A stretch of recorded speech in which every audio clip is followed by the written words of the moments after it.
first discovery of the DNA sequence. What we have to understand is what gene code determines is what species we are. We are all human.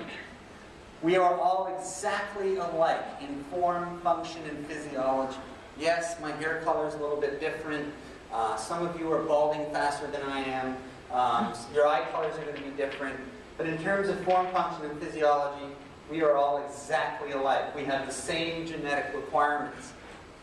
Like anything else in the animal kingdom, you would not, for example, you would not feed giraffe a lion's diet, would you? Two completely different species.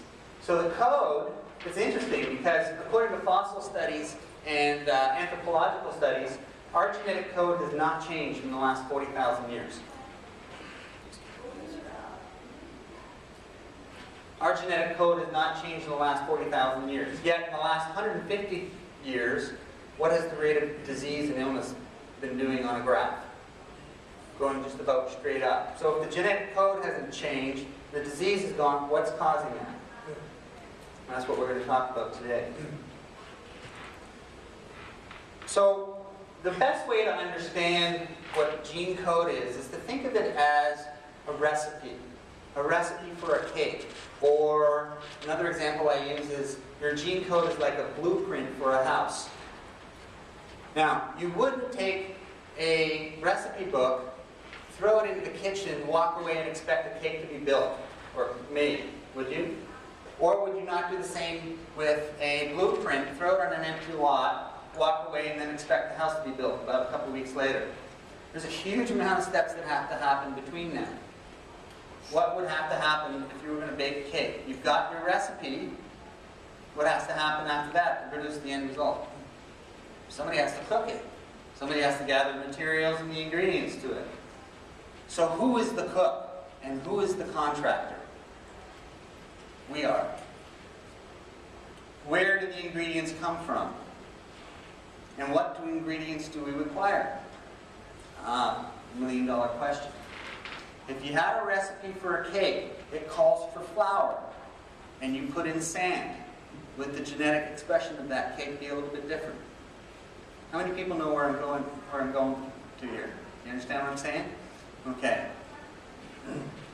You see, what they have determined is that along the genome of a cell is something called an epigenome, which is a series of markers and switches that get turned on or activated based on a signal that it receives. That signal is provided by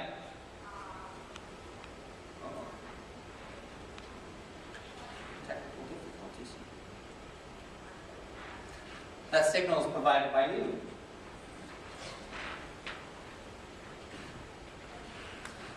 So let's say the signal, for example, is regular consumption of junk food.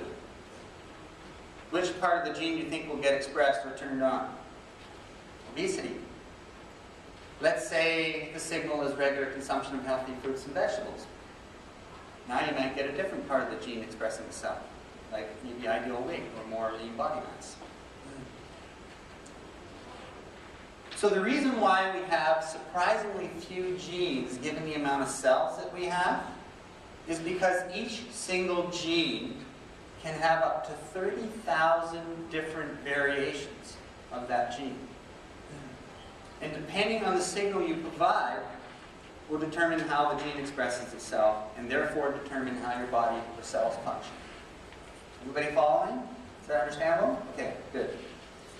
Now, if we now became aware of a certain lifestyle habit or lifestyle behavior that maybe didn't make us so healthy or moved us towards illness, how do we go about changing it? Well, this is where neuroscience comes into play. Neuroscience tells us that everything we do, or that 90 to 95% of what we do is automatic.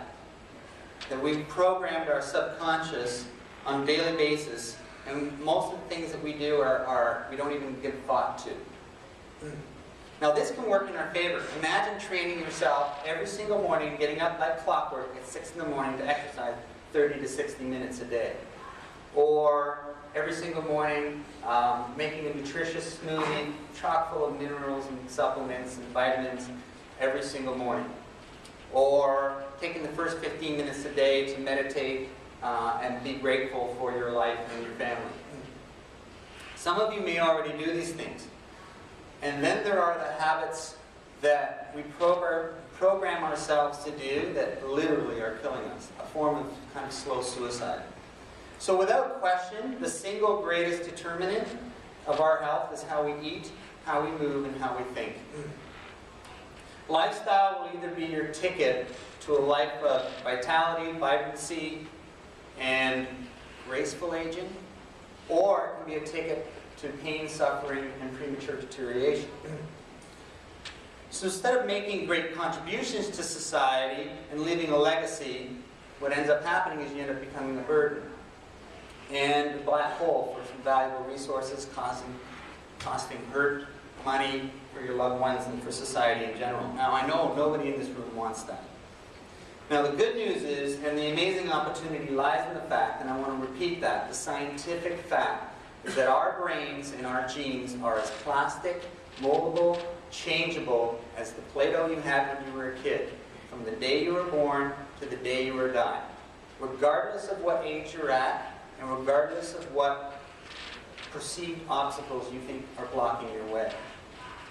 We are all given the gift of change. And we can change for the better. Now, you can always change, grow, evolve for the better. Does that necessarily mean that it's going to be easy? Hell no. No way. First of all, does anybody in this room have a habit or something that they want to change about themselves, or a behavior that they wish they could get rid of? Yes? Come on, everybody's got one. At least one.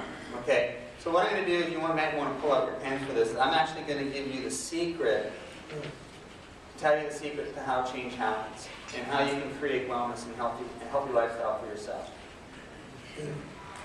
So I'm even also going to teach you why change is so hard. The process of change requires us to go from thinking to doing to being.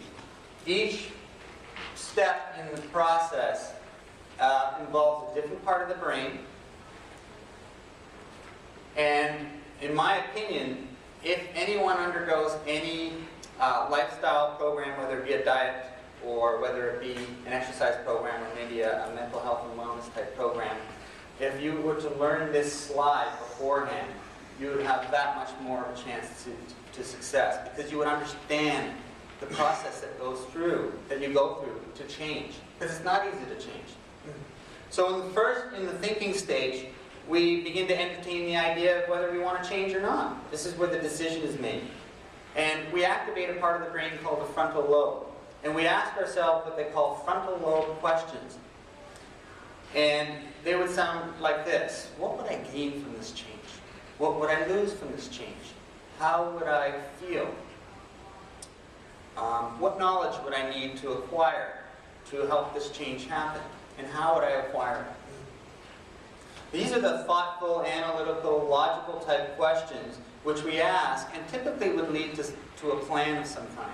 Now here's the danger of being stuck in this stage. How many people have heard of the term paralysis by analysis? Okay? You spend a lot of time thinking about changing and planning to plan, but nothing ever gets happen. Right? This is the knowledge stage. This is where we start to gather the new knowledge and awareness. Now, I've done this mistake numerous times because I get stuck here. Because I love my mind and I love to think. But then it gets me into paralysis mode and I don't go any beyond that.